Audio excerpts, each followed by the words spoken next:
जय जगन्नाथ दर्शक बंधु नैऋत्य कोणर स्वामी ग्रह होउछंती राहु।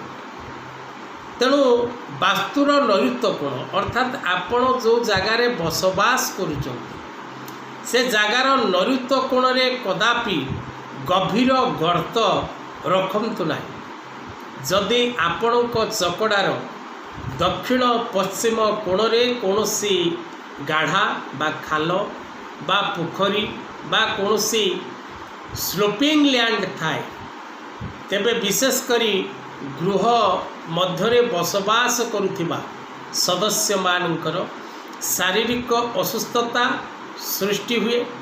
तत्सहित धनजनित समस्या गृह मध्यरे देखा दिए एवं बिना कारण रे व्यक्ति विशेष माने पीड़ा भोग करती, रोग भोग करती एवं विपद मध्य भोग करती।